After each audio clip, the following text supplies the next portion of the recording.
وہ مروان کہتا ہے امام زین العابدین سے کہ میں اس مجلس میں موجود تھا جب حضرت علی اور عثمان کی بحث ہوئی حج تمتع پہ، تو حضرت علی نے کہا کہ میں کسی شخص کی وجہ سے رسول اللہ کی سنت کو نہیں چھوڑ سکتا، خواہ امیر المومنین آپ، اور حضرت علی نے حج تمتع کیا جان بوجھ کے، حالانکہ حضرت عثمان جو ہے اس پہ بندی لگائے ہوئے تھے، لیکن انہوں نے اختلاف کیا کہ آپ سنت کو چھوڑ رہے ہیں۔ ہم آپ کو دکھاتے ہیں حضرت علی نے کیا ہے حضرت عثمان سے کس طریقے سے کیا ہے۔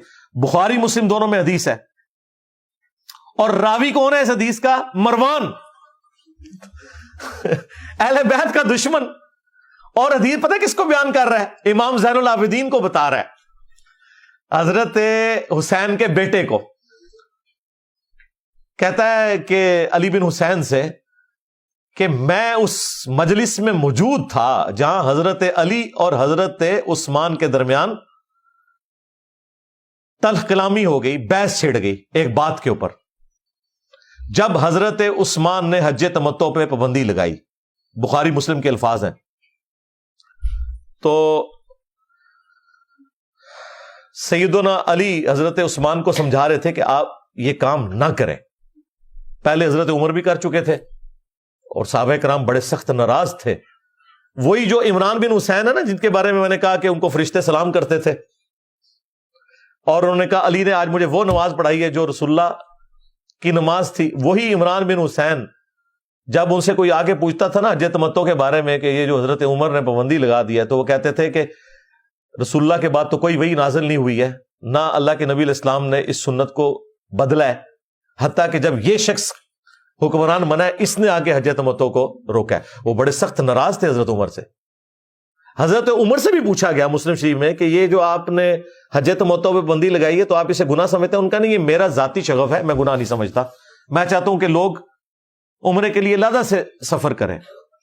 حالانکہ یہ مشرکانہ رسم تھی، حضور نے اللہ سے دعائیں کر کر کے یہ رسم توڑی تھی کہ بھی میری غریب امت حج کے لیے آئے گی تو چلو اس سفر میں عمرہ بھی کر لے۔ پہلے ہوتا تھا کہ عمرے اور سفر کا حج ایک نہیں ہو سکتا تھا، عمرہ کرنا ہے تو دوبارہ اپنے علاقے میں جا کے واپس آئے۔ حضور نے اس رسم کو توڑا کہ ٹھیک ہے میرے امتی آئیں، ایک ہی سفر میں حج تمتع کریں یا قران کریں، حج اور عمرہ اکٹھا کر سکتے ہیں، ہاں اس کے بدلے پھر ایک قربانی دیں گے جو قرآن میں آئے، یا 10 روزے رکھ لیں، قربانی نہیں دے سکتے۔ حضرت عمر نے اس سنت کے اوپر وقتی طور پہ پولیٹیکل ڈیسیژن کیا، صحابہ ناراض تھے، اور جناب یہ حج تمتع بھی حضرت علی نے بحال کیا ہے۔ یہ آج آپ کو دنیا میں 99% مسلمان حج تمتع ہی کرتے ہیں۔ امت کے اجماع نے حضرت عمر کے ڈیسیژن کو چھوڑ دیا، حضرت علی کے ڈیسیژن کو باقی رکھا۔ تو وہ عمران بن حسین جو ہیں رضی اللہ تعالیٰ عنہ، ان کے بارے میں جو بخاری مسلم کی میں حدیث بیان کر رہا تھا کہ انہوں نے سیدنا علی رضی اللہ تعالیٰ عنہ کی نماز کو کہا کہ یہ رسول اللہ کی نماز ہے صلی اللہ علیہ وآلہ وسلم۔ اب آ جائیں اس حدیث کی طرف جو بخاری مسلم کی، کہ وہ مروان کہتا ہے امام زین العابدین سے کہ میں اس مجلس میں موجود تھا جب حضرت علی اور عثمان کی بحث ہوئی حج تمتع پہ، تو حضرت علی نے کہا کہ میں کسی شخص کی وجہ سے رسول اللہ کی سنت کو نہیں چھوڑ سکتا، خواہ امیر المومنین آپ ہی کیوں نہ ہو۔ اور حضرت علی نے حج تمتع کیا جان بوجھ کے، حالانکہ حضرت عثمان جو ہے اس پہ بندی لگائے ہوئے تھے، لیکن انہوں نے اختلاف کیا کہ آپ سنت کو چھوڑ رہے ہیں، اور یہ خود مروان بیان کر رہا ہے۔ لیکن حضرت علی نے کوئی تلوار نہیں اٹھائی، اختلاف رائے کیا اور ڈنکے کی چوٹ پہ کیا۔ پھر بخاری میں موجود ہے، کچھ لوگوں میں بحث ہو رہی تھی، وہاں حضرت علی کا بیٹا موجود تھا محمد بن حنفیہ، وہ گفتگو کا اسلوب یہ بتا رہا ہے کہ لوگ کرٹیسزم کر رہے تھے حضرت علی کے اوپر کہ یہ حضرت عثمان کے خلاف جو کچھ ہوا اس کے پیچھے حضرت علی ہیں۔ فٹ ان بیٹھتی یہ بات۔ حدیث کے الفاظ یوں ہیں، محمد بن حنفیہ کہتا ہے کہ میرے باپ علی ابن ابی طالب نے اگر عثمان کی مخالفت کرنی ہوتی نا تو اس دن کرتے جس دن اس نے رسول اللہ کی لکھی ہوئی تحریر واپس کر دی تھی۔ پھر انہوں نے وہ حدیث بیان کی، یہ بخاری شریف ہے سر، مولانا شریف نہیں ہے۔ اور محمد بن حنفیہ کے اخلاص پہ کوئی شک بھی نہ کرے، حضرت علی کا بیٹا ہے حنفیہ نامی ایک عورت سے، اسی سے وہ حدیث ہے بخاری میں کہ وہ کہتے ہیں کہ میں نے اپنے باپ علی ابن ابی طالب سے پوچھا بتائیے رسول اللہ کے بعد اس امت میں سب سے افضل کون ہے؟ تو حضرت علی نے کہا ابو بکر۔ میں نے پوچھا اس کے بعد، کہا عمر۔ پھر وہ کہتے ہیں مجھے خدشہ ہوا تیسری بار پوچھوں گا تو میرے ابا جی عثمان کا ہی نام لیں گے. تو میں نے کہا اس کے بعد تو آپ ہی ہوں گے. تو حضرت علی نے کہا میں تو عام مسلمانوں میں سے ایک مسلمان ہوں. یہ عاجزی. اور ان کے شیخ عبد القادر جیلانی کیا کہتے ہیں؟ تمام اولیاء کی گردن پہ میرا پاؤں ہے. ہاں، اور جو ایکچولی اولیاء کے سردار ہیں حضرت ابوبکر، عمر، عثمان و علی، وہ کہہ رہے ہیں ہم عام مسلمان ہیں. یہ فرق دیکھا آپ نے؟ ایک کہانی شریف ہے سرکار. نہ تو عبد القادر جیلانی نے یہ کہا، اگر خدا نہ خواستہ انہوں نے کہا تو پھر اللہ دے حضور پکڑے گئے. بچا لو عبد القادر جیلانی نو بچانا جے، اللہ کو بھی تو میرے کو بھی. ہاں، وہ دا طریقہ ہے کہ کبھی انہوں نے نہیں فرمایا. کہتے ہیں جی آپ عبد القادر جیلانی کے خلاف ہو. میں نہیں خلاف، آپ لوگوں نے مجھے خلاف کر دیا ہے. آپ کہتے ہیں وہ مریدوں کو قتل کر دیتے تھے نگاہ مار کے. شیخ عبد القادر جیلانی کو کچھ لوگ ملنے کے لیے آئے، تو جب ان کے پاس پہنچے تو ان کا ایک جو غلام تھا اس نے لوٹا جو رکھا تو لوٹے کی ٹوٹی قبلہ کی طرف نہیں کی. تو شیخ عبد القادر جیلانی غوث پاک سرکار رضی اللہ تعالیٰ عنہ کو اس پر ملال ہوا. تو آپ نے جلال سے اس کی طرف دیکھا تو وہ آپ کی نگاہ کی تاب نہ لاتے ہوئے جاں بحق ہو گیا. آپ کہتے ہیں کہ وہ خود جو ہے وہ کھاتے تھے مرغے اور اسٹوڈنٹس کو جو ہے دالیں کھلاتے تھے. حضور غوث پاک کی بارگاہ میں گئی، ادھر دیکھا آپ مرغی کھا رہے تھے اور کھا کے ہڈیاں پھینک رہے تھے. ایک جگہ ہڈیاں جمع تھی. اب ماں اور پارا اور چڑھ گیا اور کہنے لگی اے سرکار آپ مرغیاں کھائیں اور میرا بیٹا روکھی جو کی روٹی کھائے، یہ کہاں کا سلوک ہے؟ فرمایا بیٹھ جاؤ مائی. جب کھانے سے فارغ ہوئے تو ہڈیاں جمع تھیں. آپ نے ہڈیوں سے کہا کہ ہڈیوں دوبارہ مرغا بن کے کھڑی ہو جاؤ. دیکھتے دیکھتے مرغی زندہ ہو کر کھڑی ہو گئی. آپ نے فرمایا تیرا بیٹا جب اس مقام پہ پہنچ جائے گا تو پھر جو چاہے کھاتا بھی رہے. کیا نبی الاسلام یہ کرتے تھے جی؟ مردہ پھر انہوں نے مرغا زندہ کر لیا ہڈیوں کے اوپر. بھائی نبی الاسلام اگر صحابہ نے ایک پتھر باندھا ہوا ہے، حضور نے 2 پتھر باندھے ہوئے. نبی الاسلام جو ہے اگر فاقے کر رہے ہیں، صحابہ کرام فاقے کر رہے ہیں تو نبی الاسلام بھی فاقے کر رہے ہیں. نبی الاسلام تو اپنے صحابہ کو ڈانٹتے بھی نہیں تھے. انس بن مالک کہتے ہیں 10 سال حضور کو وضو روایت بخاری مسلم میں ہے، مجھے کبھی حضور نے یہ نہیں کہا کہ یہ کام کیوں کیا، یہ کیوں نہیں کیا. اتنی شفقت. تو نبی کے طریقے پہ تو پھر عبد القادر جیلانی نہ ہوئے. یہ آپ لوگ ہمیں کہہ رہے ہیں بھائی، اس لیے اس سے بھی پیچھے ہٹے. تو محمد بن حنفیہ کہتے ہیں کہ میرے باپ نے اس وقت نہیں حضرت عثمان کو کچھ کہا کہ جب ان کے گورنروں کی شکایت حضرت علی کو کی گئی کہ ان کا کچھ کرے، یہ مال غنیمت میں خرد برد کرتے ہیں، عاملین زکوٰۃ سب کچھ، لوگ تنگ تھے یا انصاف کے ساتھ تقسیم نہیں کرتے. تو حضرت علی نے مجھے کہا کہ یہ رسول اللہ کی لکھوائی ہوئی تحریر ہے، وہ فلاں تاکچے میں رکھی ہوئی ہے، وہ لے جاؤ اور حضرت عثمان سے کہو کہ آپ اپنے گورنروں کو اس کے مطابق ہدایات دیں کہ وہ اس کے مطابق مال غنیمت کو اور زکوٰۃ کو، ان چیزوں کو تقسیم کریں. ان کی شکایتیں آ رہی ہیں. یہ بخاری شریف ہے سرکار، مولانا شریف نہیں ہے. محمد بن حنفیہ کہتے ہیں جب میں وہ تحریر لے کے حضرت عثمان کے پاس پہنچا، انہیں بتایا تو حضرت عثمان نے کہا کہ مجھے یہ تحریر نہیں چاہیے، تم واپس لے جاؤ. اب یہ ایک بہت بڑی، آج کے دور میں دیکھا جائے تو بڑی سخت بات تھی یہ. اسی لیے محمد بن حنفیہ کہہ رہے تھے کہ وہ دن تھا کہ حضرت علی عثمان کو اس حوالے سے کوئی کامنٹس کرتے، لیکن اس دن بھی انہوں نے صرف نظر کہتے میں نے آ کے جب حضرت علی کو بتایا تو انہوں نے کہا ٹھیک ہے اس کو واپس وہیں رکھ دو. لیکن یہ بہت بڑی بات تھی. اب ہمارے لوگوں نے پتا کہ شرح میں لکھا ہوا ہے کہ حضرت عثمان نے کہا میرے کو فوٹو کاپی ہے، اندازہ کرو اس میں الفاظ ہیں کہ مجھے اس تحریر کی حاجت نہیں ہے. تو ظاہر ہے حکمرانی کے ساتھ اس طرح کی کمزوریاں جڑی ہوئی ہوتی ہیں. یہ وہ چیزیں تھیں جو پائل اپ ہوتی جا رہی تھی. اور آپ شیعہ کی کتابوں میں بھی دیکھیں، نہج البلاغہ میں اسی سے ملتی جلتی بات ہے. حضرت عثمان کو آ کے حضرت علی نے سمجھایا کہ ابو بکر اور عمر اگر کوئی مسئلہ خراب کرتے وہ بڑی بات نہیں تھی، تم جو ہو رسول اللہ کے داماد ہو. اب یہ جو نہج البلاغہ میں حضرت علی کا خطبہ ہے نا، یہ شیعہ کے لیے بھی پھکی ہے کیونکہ انہوں نے داماد رسول کہا، اور اہل سنت کے لیے بھی اس حوالے سے پھکی ہے کہ جو بخاری میں موجود ہے کہ مسئلے مس ہینڈل ہو رہے تھے.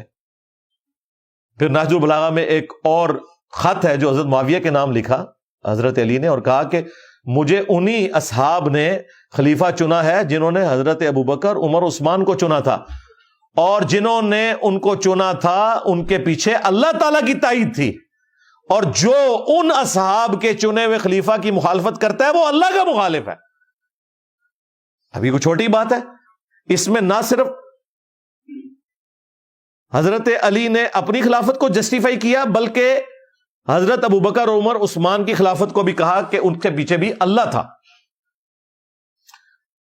اس مکتوب کے اندر بھی شیعہ کے لیے بھی پھکی ہے, سنیوں کے لیے بھی. اور اس سے حضرت معاویہ کا مسلمان ہونا بھی ثابت ہوتا ہے حضرت علی کی نظر میں, شیعہ کی کتابوں کی روشنی میں. ہماری تو کتابوں کی روشنی میں ہے ہی ہے کہ انہوں نے ان کو بیعت پر آمادہ کیا, اور ظاہر بیعت کافر سے نہیں لی جاتی, اور اس میں انہوں نے سلام والسلام کے ساتھ اسے خط کو مکمل کیا. تو اس طرح کی چیزیں دونوں طرف موجود ہیں جو کلیئر کٹ بتاتی ہیں کہ یہ مسئلہ تھیندے تھیندے تھیندے تھیں گیا. لیکن الٹیمیٹلی حضرت علی رضی اللہ تعالیٰ عنہ نے ان معاملات کو اپنی زندگی میں وائنڈ اپ کیا ہے. مصنف ابن ابی شیبہ میں موجود ہے, فضائل صحابہ احمد بن حنبل کی کتاب میں موجود ہے.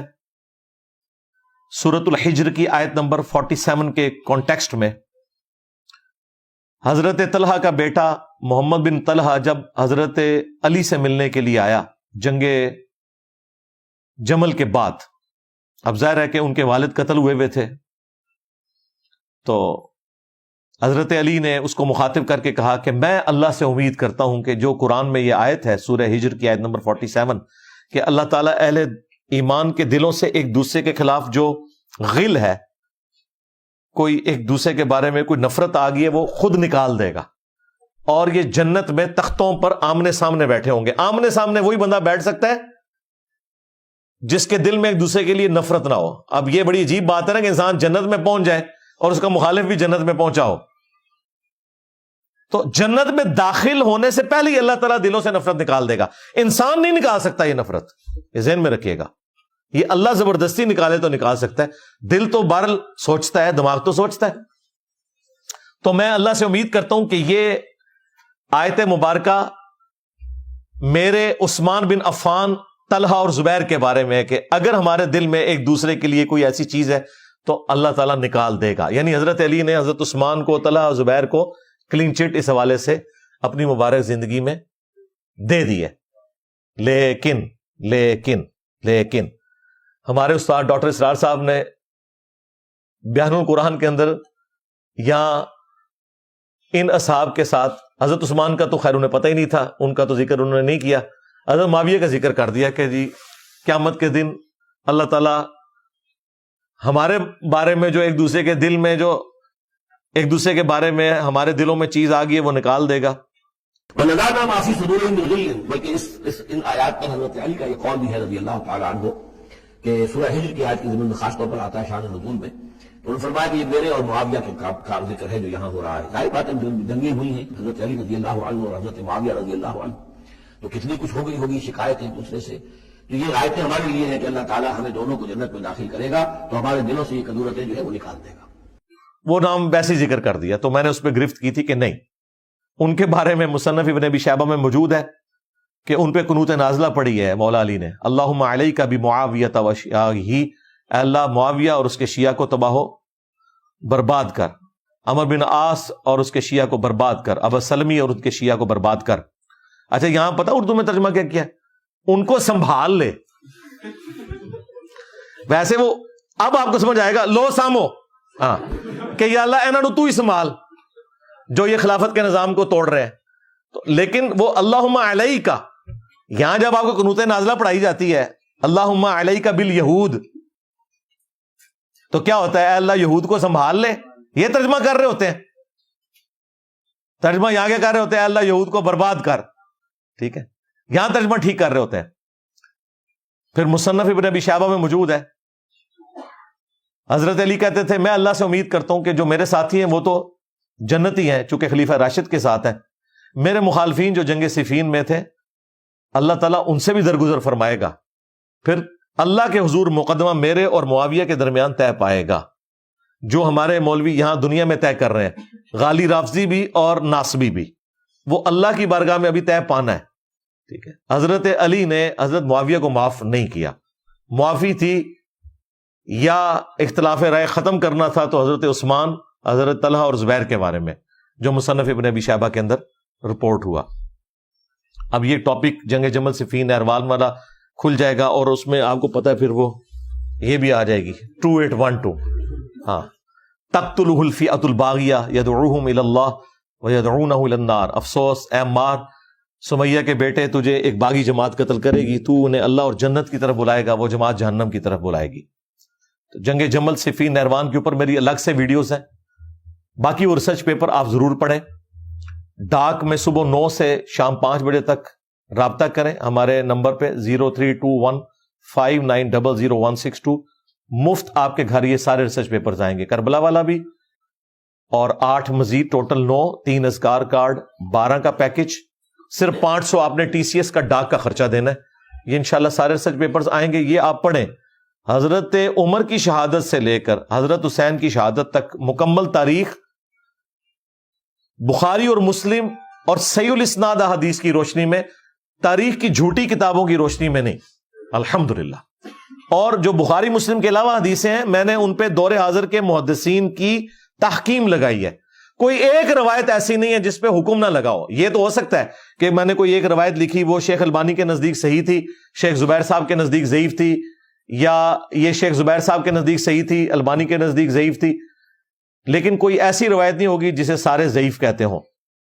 اور میں نے ہر طرح کی روایتیں اس طرح جمع کی تاکہ اگر کوئی کسی محدث کی تحکیم کے اوپر اعتبار کرتا ہے تو وہ اپنے حصے کی روایتیں اس میں سے نکال دے. ہمارا مقدمہ تو بخاری مسلم سے ہی ثابت ہوتا ہے، چاہے وہ جنگ جمل کا ہو، صفین کا ہو، نہروان کا ہو، یا خلفائے راشدین کا دفاع ہو. اس کے لیے ہمیں باقی کتابوں میں جانے کی ضرورت ہی نہیں ہے.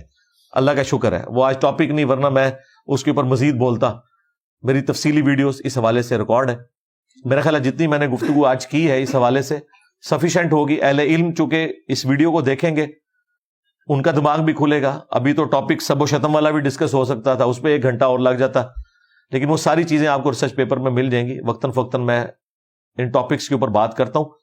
آج مجھے چونکہ موقع ملا، میں چاہ رہا تھا کہ صرف معاملے کو توہین تک نہ رہنے دیا جائے، لوگوں کو ریالٹی بتائیں کہ یہ اتنا آسان معاملہ نہیں ہے. ہماری تاریخی کتابوں میں ہمیں پڑھایا جاتا ہے کہ جی دوسرے خلیفہ بھی شہید ہو گئے، تیسرے خلیفہ بھی شہید ہو گئے، چوتھے خلیفہ بھی شہید ہو گئے، پھر واقعہ کربلا بھی ہو گیا. یہ اتنا کوئی سادہ معاملہ نہیں ہے. یہ آہستہ آہستہ سارے کا سارا فتنوں کا معاملہ ہوا، اور اس کی ہیٹ آج بھی ہم فیل کر رہے ہیں. دوبارہ خلافت اسلامیہ اس طریقے سے قائم نہیں ہو سکی. تو میں نے اس مختصر وقت میں، میرا خیال ہے 2 گھنٹے کے اندر اوور آل یہ ٹاپک کور کر دیا ہے. 1 گھنٹہ اس کے اوپر لگایا، 1 گھنٹہ پہلے میں نے اس کریٹیکل ٹاپک کے اوپر. اب بھی اگر کوئی کسی کی تشنگی رہ گئی ہے تو وہ ریسرچ پیپر پڑھے، اور کئی ایک ویڈیوز میری الحمدللہ اس ٹاپک کے اوپر ریکارڈ ہیں. آپ رومن میں جسٹ ٹائپ کریں جنگ جمل صفین نہروان، ساری ویڈیوز کھل جائیں گی. حضرت علی پہ سب و شتم کا مسئلہ، وہ آپ لکھیں، کھل جائے گی. ایک اور ویڈیو ہے حضرت معاویہ 15 اہل سنت کے اماموں کے اقوال کی روشنی میں، وہ بھی کھل جائے گی. جن کو سلف کے فہم کا زیادہ خمار ہے تو میں نے سلف کا فہم بھی بتایا ہوا ہے. یہ ساری کی ساری چیزیں. صلو علی محمد و آل محمد، اللہم صلی علی محمد وعلی آل محمد واصحاب محمد وازواج محمد وامت محمد اجمعین الی یوم الدین، آمین.